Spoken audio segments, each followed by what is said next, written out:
That's What's terrific. your this juncture of your life where you're at right now, as far as getting out in their media with the channel?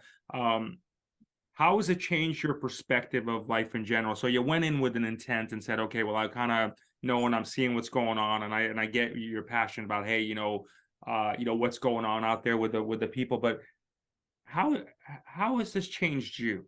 How has it changed you by having your own channel? Can you speak to that a bit? Sure. Well, I mean, it's because it's giving me more.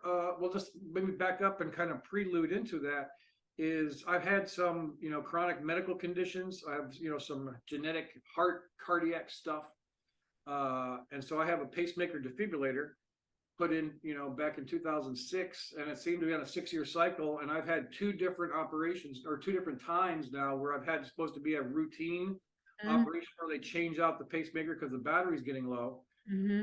That was in 2012 and 2018, and both of those times I almost died. Mm-hmm. It took them, like I said, it was supposed to be a routine upgrade or change out, and the first one in 2012 took them 3 operations to get it right. I had, it was a horrible situation, but and that kind of beat me down a little bit, the whole the way that my outlook on life, I was just beat down physically. Things weren't going great financially because I wasn't able to do the work that I needed to do because of being sick, blah, blah, blah. Mm-hmm. So, but the worst thing, the wake up call for me was in 2018. I, again, went in for a routine situation, and they screwed it up again. Took them ultimately I had 7 operations in 6 months. Oh my gosh, It that's was crazy. the worst time of my life. They screwed it up, bad. It took 3 operations to get the whole pacemaker thing straightened out. And then because of that extended period, I had ended up with being in the hospital and on the pain pills that they give you. One of my other conditions was diverticulitis. And so with being on the pain pills and stuff, I don't know if there's too much information, but I got Good, man. It's all good. Yeah. super constipated from the opioids that I was on. Yeah. And ended up with a perforation in the colon. So they just went in there into the hospital. They cut me loose actually from the 3 operations for the heart thing on a Saturday at noon. By 6 p.m. that evening, I was back at the hospital with a fever, pain, all kinds of nastiness, and they did the CT scan. That's when they found the perforation. The doctors, in their infinite wisdom, said, it's a very small perforation. Maybe it'll heal itself. So for 3.5 days, I was on nothing but ice chips. Is all I could put into my mouth, and the IVs and stuff. So it was horrible. Then after the 3.5 days went by, they said, "Oh, sorry, it's not going to heal. We have to do the operation, the dissection." They ended up disconnecting the tailpipe, and I ended up with a ileostomy, and that really changed my outlook and perspective on a lot of things. I'm sure it did. I really, it's given me a lot of, I'm not starting to get a little emotional about it, but it gave me empathy for people who have to live with that situation their whole life. It was probably the worst 2 months of my life. Living, I was, the way those things work, it was a high liquid output thing, and it was, and we were living on the verge of dehydration, and having to go in and get IVs, a couple of times. And so after they reconnected everything, and was, they pressure tested, everything was working good. Then a month later, I ended up with an incisional hernia. So, I mean, that particular 6-7 months, if it wasn't for bad luck, I'd have no luck at all. And it just really beat me down. I really wanted to cash in my chips. I wouldn't say I was suicidal, but I just lost all my passion. I didn't have, I was just existing. I've just been beat down so much. The physical stuff was just horrible, almost more than I could take.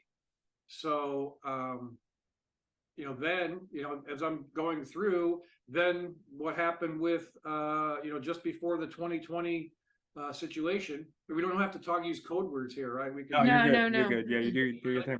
Yeah, once we found out they stole the 2020 election, and then all the COVID bullshit that was leading up to that, that kind of, I started digging, just like everybody else, freaking out what's going on, how is this all happening?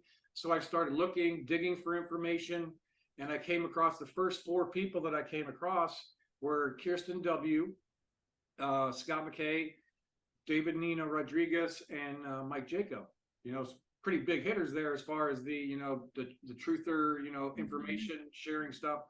So Kirsten had a event. She lived not far from me here in Florida.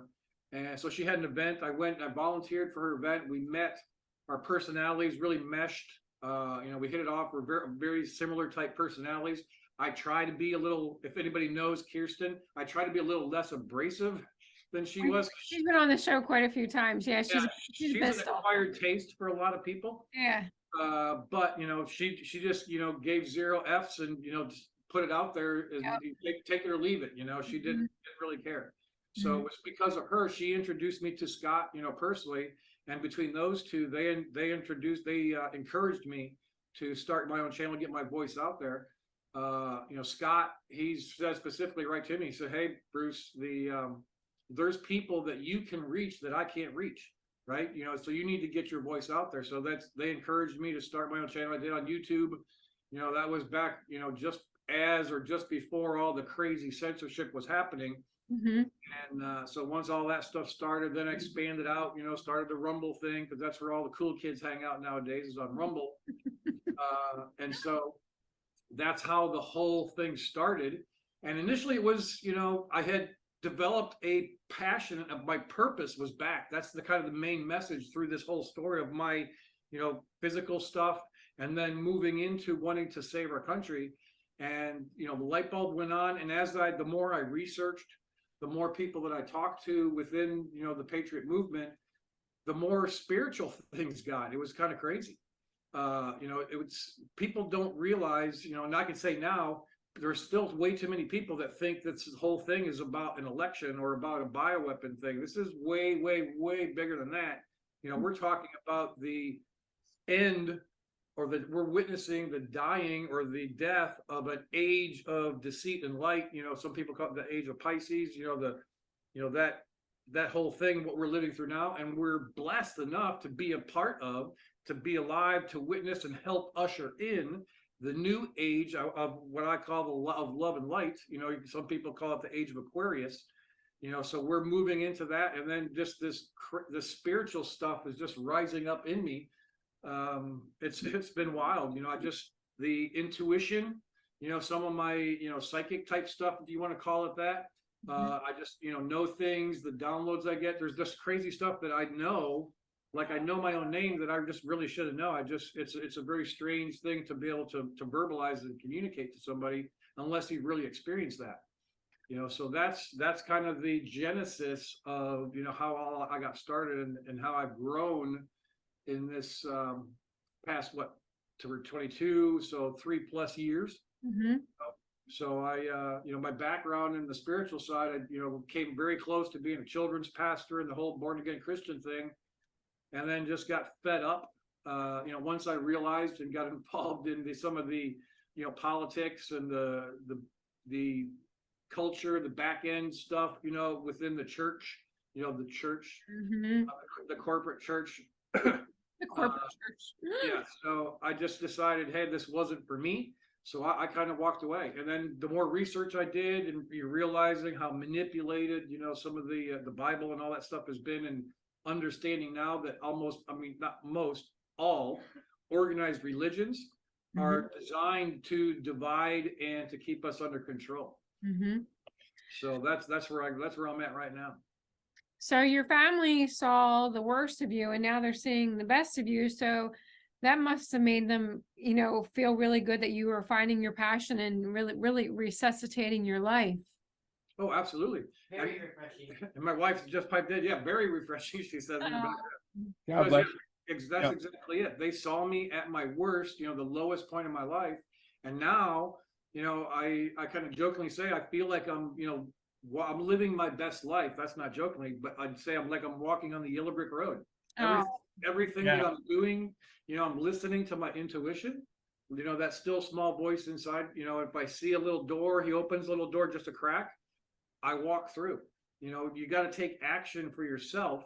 Absolutely. Right? When you have these these intuitions, these promptings. Hey, let's go ahead and just start a YouTube channel, and then boom, then the next thing happens, boom, boom, and next thing you know, here I am, sit here with you guys having a chat. That's crazy. It's the most awesome. we've been saying for years. We come from a financial services background for a while, and but we've been saying this is the most therapeutic thing that anybody can do. If you don't have an audience, just get a couple of people together, or at least start getting into this format. It'll start to describe itself, and the picture will start to paint itself. I want to ask you, from your perspective, as you move to this quote unquote truther movement, as you see things, how much of that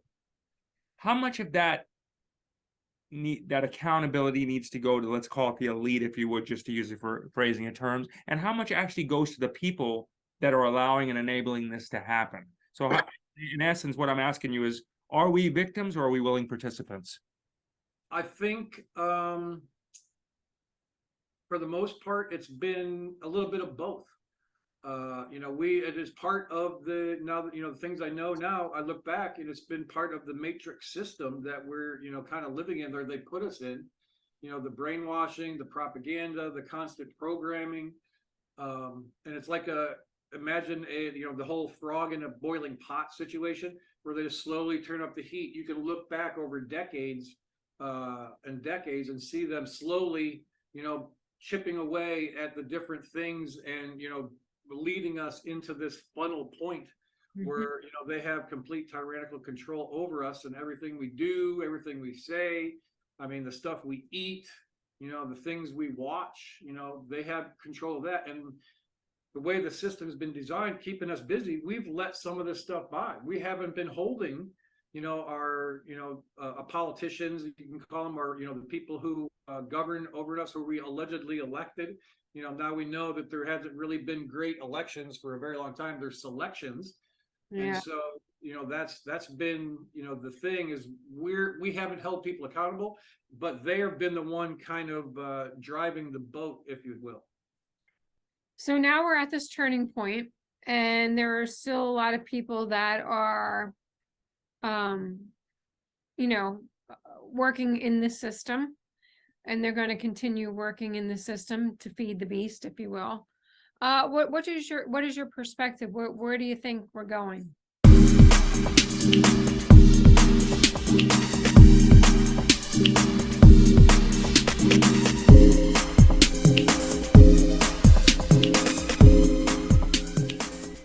But if you're looking for that instant gratification for your skin, like if you're like, you're looking in the mirror and you're like, geez, I just wish I could just go a little bit tighter, a little lift every day. This is a little this is it. I said the other day, it's like everybody loves to have a great hair day, but how about having a great face day?